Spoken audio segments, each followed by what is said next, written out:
Welcome, welcome, welcome. We are going to go into a very interesting topic, the CMAs. So we as real estate agents, regardless if we're working with buyers or sellers, need to have the confidence that our CMAs are correct. So of course, it's very important if you are putting a property out for sale, but it's also important as a buyer's agent, right? So oftentimes one of the things that comes up is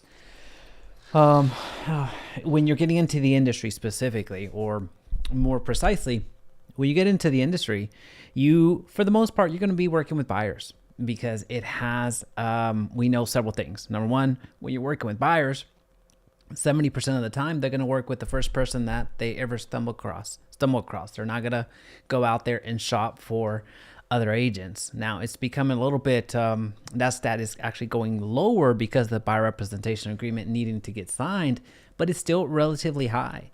Also, as you get into the industry, you are working with buyers more and more because let's be honest, it requires less skill set. So it requires less skill set in terms of acquiring a client. Now I'm not saying something that is not well known, just wanted to iterate that or reiterate that. But before I lose the plot here, let's talk about the CMAs and how to actually go about getting accurate CMAs prepared. Once again, we are needing to do this regardless if we are a heavy buyer's agent or a seller's agent. At the end of the day, this is something that you need to get better at. This is something that we need to excel at and be absolute as precise as possible with our CMA. So needed for buyers and sellers. From the seller side, again, you're listing it. From buyer side, you want to have a CMA so you know what to offer on the property. Not because it's going to get you into the contract, because oftentimes whatever you place, anything that the home is being sold for, if you put list, if you offer list, you can get under contract. The downside is if you take it further into the transaction, then something that's going to come up oftentimes is the appraisal. Right. So with the appraisal becoming an issue, if the home is not valued what you have your client under contract for, that's the issue. That's why we need to be so good at getting our CMAs correct. But let's get into it. There's three elements, and I don't see a lot of agents talking about this, whether it's brokers, whether it's team leads, whether it's real estate coaches. Talking about a CMA strategy, the CMA pricing strategy, there is number one, there is a strategy, but most people only look at past sales. So point number one, that is comparables. Most people end the conversation there. And the downside to that is you are missing what is going to happen in the future. Now, you can't predict the future, but there's certain information that is available to you based off of trends, based off of current environment, right? So when you pull past sales, and we'll talk about how to actually go about and pull those past sales here shortly, when you're pulling up comps from the past, the downside is in a market that continues to shift, in a shifting market, you are either underpricing or overpricing, and both of those can be problematic. So only looking at the historical of what has happened in the past is a really good blind spot that we need to get rid of. So just looking at those past sales is not the best way to go about pricing the property. Now, it's a big portion of it, 100% it's a big portion, but it doesn't tell us the entire story. That's why we need to look at the current competition. So if you're on the again, whether you're on the buyer side or the seller side, you need to understand the current competition, meaning if that home that's being sold on Main right now that's being sold for $500,000, well, is there additional inventory out there that your buyers could look at that would be suiting a good portion of their needs? On the listing side, is there competition that now that you're getting ready to place that property out onto the market, is there competition out there that potential buyers of your listing can go and look at as well, right? So having a firm grasp on what the current competition is absolutely vital. And a lot of us agents miss that. We are just taught to go back and see, all right, in the last 30 days, how many homes have been sold? In the last 60 days, in the last 90 days, in the last up to 180 days, what homes have been sold? And we missed the boat. We missed the boat because real estate is changing. So if we pull most of our comps from 4 months ago, well, 4 months ago was just about the summer, right? Well, maybe towards into summer, towards into the fall, right? And we're in a different environment. So 4 months ago, the interest rate was a certain amount. Now it's a different amount. Right. So if we're pricing a market, if we're pricing a property to take it out to market, and we're basing a majority of our comps from 4 months ago, that is a big issue, or you're running into a big issue. Same thing on the buyer side as well. So this can be used interchangeably. And then price out where the real estate market is trending. So again, number one, you need to look at past sales, commonly known as comps. Number two, what is the current competition? What are the homes available in the area that could suit a potential buyer the exact same way? And then number three is pricing out the real estate market trend. Where is the real estate market trending? Is it upward? Is it downward? And I'm going to show you a very specific way to look at the neighborhood into the area, as opposed to just seeing what's on Zillow, on Trulia, or things that are still broad. They may have a certain zip code, they may have a certain city, but you can get even closer. You can get even more down to the neighborhood, so you're not missing the entire boat.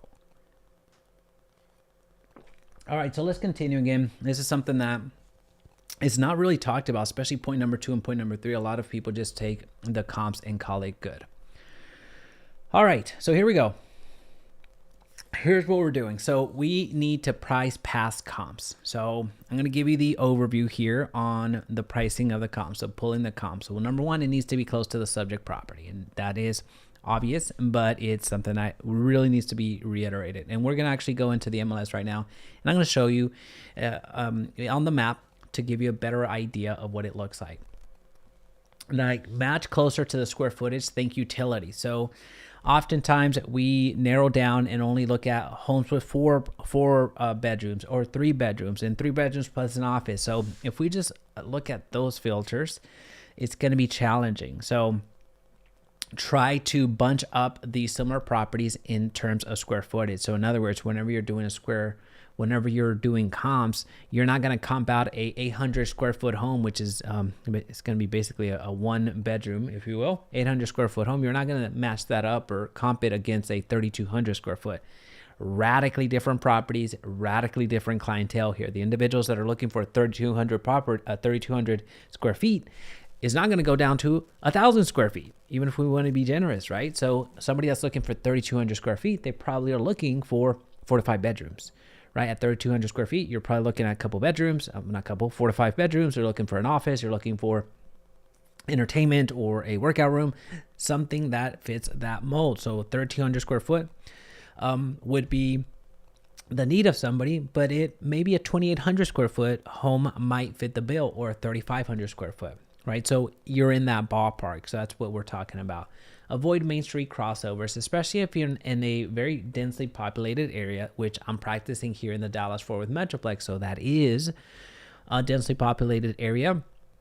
We don't need to cross over major streets. We don't have to do that at this point.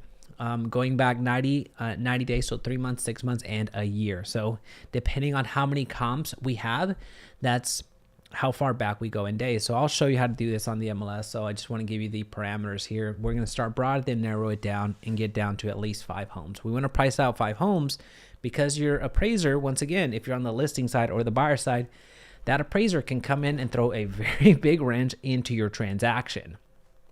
So we need to understand how they price out their property. So let's continue. All right, so let's go into our MLS and we're going to go to details. So for the first numbers here, we'll go and keep a few things together. So we're going to go, let's find the area first. I'm just going to give you we're not going to go into a specific home, if you will. Let's just go, or maybe we will, but let's just use this grid right here because it's a really good representation. You see there's several hundred homes available for sale in this populace right here. Now, this is a really good illustration here. Most of the comps, or most of the homes that you're going to be purchasing with your buyers or selling with your sellers are going to have enough inventory or enough comparables within these major highways. So whenever we talked about the Main Street crossover here, avoid the Main Street crossover, most of your comps can fall within this. So as an example, Spring Creek right here, if you're seeing it, and West Parker, Coit, and Independence. This little square right here, there's plenty of inventory here, not just from competition standpoint, but from past sales, which you'll see here shortly. So we don't have to cross over to another street. So this home right here, I wouldn't need to comp this other home right now. Now, this is, once again, we're talking about pulling the comps. So to give you an idea of what we do is we just basically bracket all this in. We're just going to use this little drawing tool and just pull in all of the homes. Now, if we need to, we can, oops, I missed a little click. We can go outside if we need to outside of here, but it's not necessary at this time. So we're going to go into, it's going to give me issues. I can already tell because it didn't exclude those others. So what I'm going to do now is I'm going to go to pending. I want to see just broadly, let's see if it's working. Oops, what am I doing pending? We're going to go to closed. So let's see what homes have closed. Okay. All right. So we see, what do we got here? All right. So I want to see in the last 3 months, just a very simple, let me go here. All right, I want to illustrate something. So you're going to start most often with active, contingency, active. So these are homes that are still available for sale. So you see there's 21 matches in this radius. What I like to do is I want to see what homes have gone beyond that. So there's 5 homes under contract, enough to mean that they're getting close to the finish line. So they've gone past their option period. Now I'm speaking more specific to the Texas neighborhood, the Texas real estate here, because we have option. So we added 5 homes that are under contract that are getting ready to close. Now when I add the closed, it goes from 26, so it looks like to 26 to 35. That's 9 homes. 9 homes are have been sold in the last 3 months.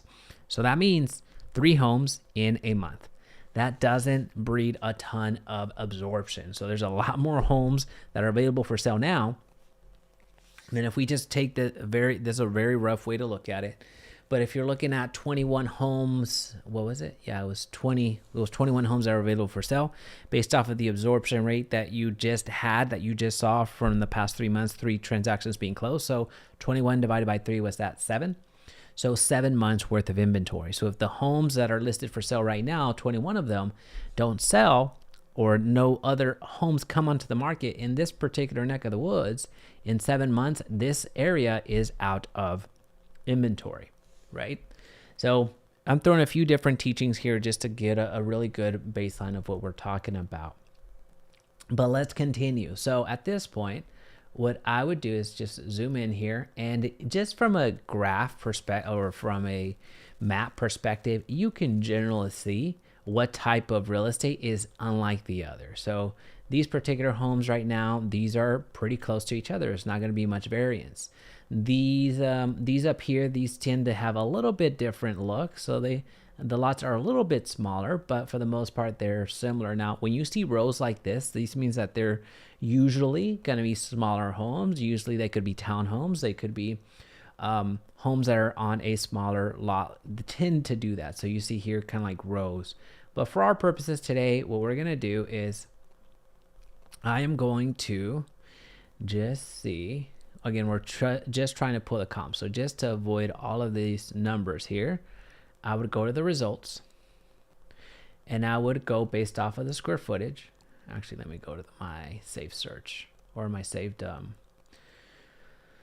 go to my saved display and look. So I would go to the square footage, and you see the variance that I was talking about here. So these homes right here, this 1,500 square foot home is radically different than this 4,000 square foot home, right? So it's pretty clear here. The family that's looking for this home is not going to be looking for this home. And not just because of the price, not because of the size alone, but because of the price. You see it's this twice as much.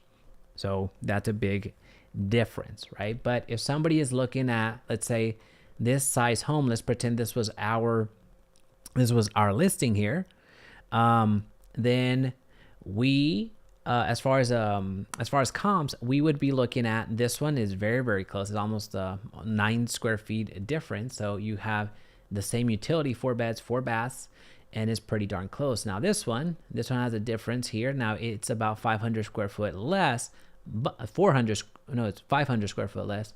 So it has 1 less bath. Now this one's starting to get a little bit beyond of where my client would be. So if I had a 2,900 square foot home, the least or the smallest property that I would probably pull up in my CMA would be about 2,300 square foot home, and then about 3,600 square foot home, right? So if this was my listing, I might be pulling this comp, even though it's on the extremity here, and I would be pulling for sure this comp.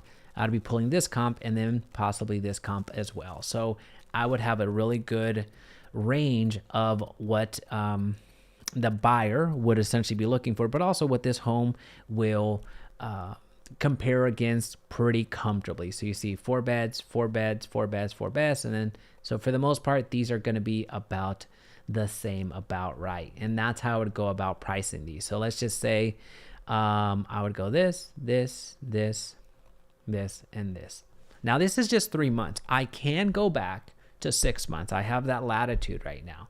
But the further that we go back in time, the less accurate our numbers are going to be. But nonetheless, let's go back and see. We've had 9 homes that have sold. So let's go back in time. All right, so that added a significant amount more homes. So now it makes sense. It was the summer at that point. It went from 9, it jumped up to, what's that, 15 more?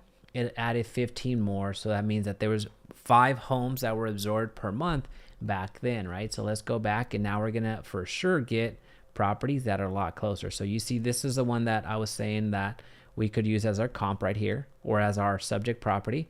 This home would work, this home would work, this home would work. This is exactly the same home. So these 3 homes are basically the same model, or 4 homes really. These are basically the same model. Now this one I could discard because it has the beds, it's less, but you see this one, this one, this one, this one, this one. So if I was going to pull the comps, I would go through and I would get these comps right here, right? So let's see. Well, actually I would pull it the same way. It's just there's probably these were either converted into one's probably being used as an office, and this one's there's probably a room there, but it's being used as an office, and vice versa. So here, what I would do is I would just do a very quick and dirty. I would go to a quick CMA and see what those properties would actually yield me. So we pulled 6 properties here, and we see the minimum, we see the maximum, we see the average and the median. So from far as the list price is concerned, we see what it went to market, and we see what it ended up selling at. So it's $25,000 in discount here. Same thing with the median. So you have about $22,000. What this is saying is the sell to list price is about 5 to 6%. So just to give you an idea, right? So this gives you, again, more of the past comparables. Now, once again, I would go through and I would look at other indicators. Once I find the properties that I'm going to be comping out, just to give you the rest of the equation here, I would click through and I would see the images. I would see what, if they're updated, if they're not updated. I would look and see also the size of the square of the acres, which for the most part is here. If it has a pool, if it doesn't have a pool, so that would be material for me. So I would index the yes, yes, yes, and yes a little bit more.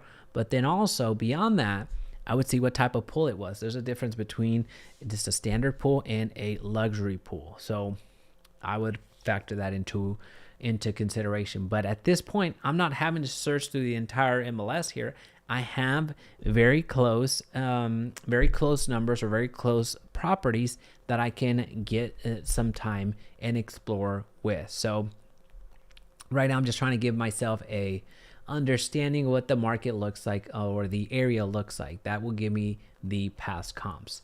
But so there's a few additional qualifiers that would need to go into that. But for the sake of this example, we're going to consider that going and talk about the current competition, right? So when it comes to the current competition, what we're going to do now is we're going to go back here and we're going to go to active. What is actively for sale right now that matches our criteria? So we're going to go here and we're going to square footage once again. I believe the home that we were looking at was what, 28, a little bit beyond 2,800 square feet.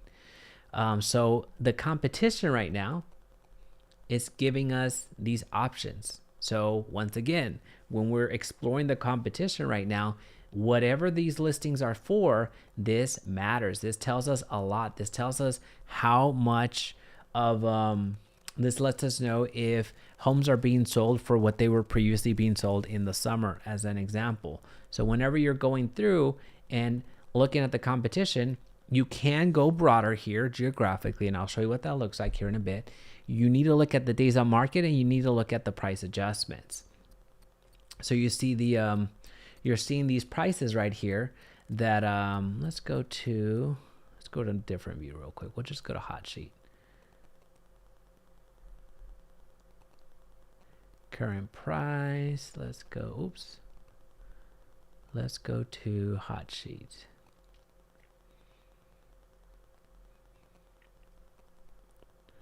Let's add one.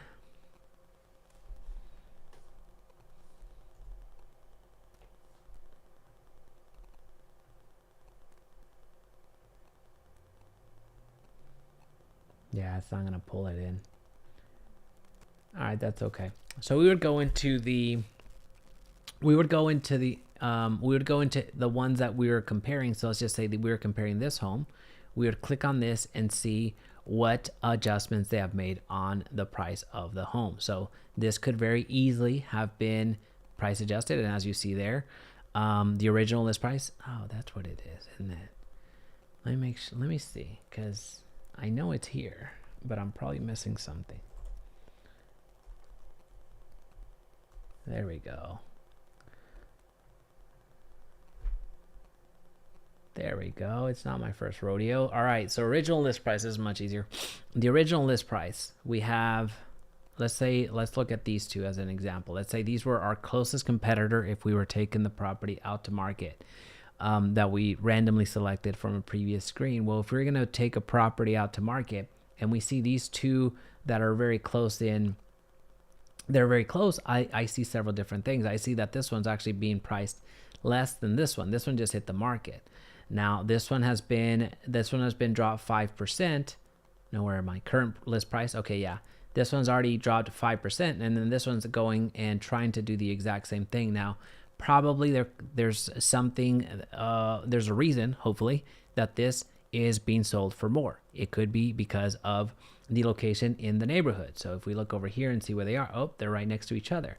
Well, does this one have a pool? Does this other one not have a pool? So there's things that you can add in your filter to come up with the difference. Now you would of course want to both have pools. So there's probably something about the property that that might be different. So maybe this one has been updated. So that's why they felt justified to actually go to market at a higher price, knowing that this home has already been on the market for almost 200 days and has already seen a significant drop in price, right? So hopefully they're not just trying to go for the pie in the sky number that doesn't exist. This is how you go about pricing out the competition. So, well, take into consideration the competition, because if you're on the listing side, remember, when you take a property out to market, your home is not the only one on the market. Your potential buyer has options. That's what you're looking to see. That's what you're identifying right now. What are the options if I were to take this property out to market? Now, once again, you can go broader. So just have, if somebody is looking in the area, chances are that they would be open to something a little bit broader, right? So they're not going to identify, most buyers are not going to identify just a specific place where there's a couple hundred homes, right? So they would be open to Forest Creek. They might be open to River Bend. They might be open to the Villages. They might be open to Parker Road. So they might be open to the rest of this. So I would go broader and make more of like a larger square. Now for DFW, it's kind of easy because it's a grid at the end of the day. So it's much easier. Now, if your market's different, not if your market is different, so you're going to be making adjustments in that way. So whenever you're pricing out your competition, you can go a little bit broader.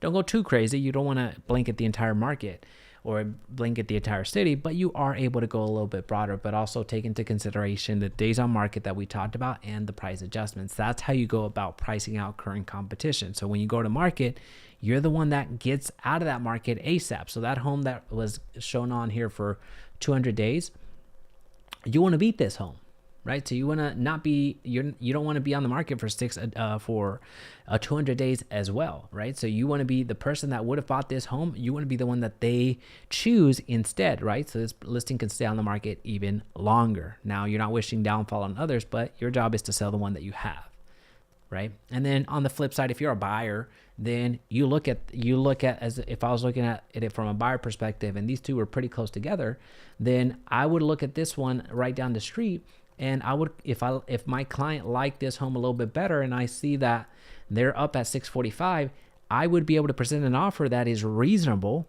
because I could say, hey, that home right down the street that's been on the market for X amount of days, that was very close, and we're considering that one as well, but we would much rather go with this one because of X, Y, and Z. So this is why we're offering $50,000 less, right? So it's not you trying to lowball. It's not you trying to be disrespectful, but you see what the market is doing. That's why it's important that you understand the competition, and which kind of leads us right into the third point. You're pricing out the real estate market where it's trending.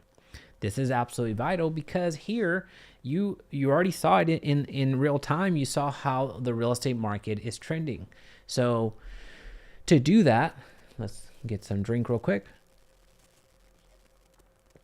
You're going to look at the similar homes being sold in 6 months ago versus 12 months ago. So here's how you would go about doing that. So once again, this one I will get a little bit closer, so we're not all over the board. Let's say, what was that? Was it 2,800 square feet? Let's say 2,600. Let's tidy this up just to see. And let's go with 3,100. I think it was 2,800 square feet that I kept using as an example. I probably should have written it down. So let's pretend it was 2,850. We're meeting it down the middle, so it can go equal distance between the top and the bottom average here. All right, so let's just say that that's what the square footage is of these folks. Now, what we're gonna see is we're gonna go and look at the closed homes. Now, in the past 6 months, we talked about there's 9 homes that sold for that. And we're going to see the results right now. So here, I would just do a very basic stats. So I would do a tabular. And I screenshot these. I keep these. So I go and see, all right, what's the average? All right, so square footage. So it looks like the current price was that. Square footage was that. So the list to sell ratio is 96.4. Oh, sorry, the original list price. Sorry, so it's lower. So that's a big difference right there. So about 5% current days on market and that. So in the last 6 months, it took 32 days to sell the home on average, and it was the reduced price was about 5%, right? So in the current price was that. So what I would do is I would just take a screen grab of that, and I would put it in my client's notes, or I would save it in our notes, so I have something to draw back to, and I would go back to the search, and I would go back to see what the last 6 months, from 6 months to 12 months ago, what that looked like. And that one seems to have a lot more solds, and I go back over here, and again, I just go based off of, at this point, I'm not worried about extreme accuracy. I'm looking, I am very focused here. That is accurate, but in terms of like, oh, well, I got to knock out this small home, this large home, I've already filtered that out already. So I see the amount of homes in this ballpark that have sold. So I go and I just highlight all of them once again. I go to stats, tabular. And now I see that the price of the home, I believe, is much higher. Let me see if I can pull that up. Here we go.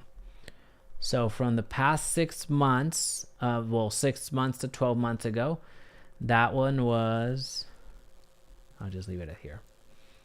They're selling for back from 6 months to 12 months ago, they were selling for, what's that, $30,000 more.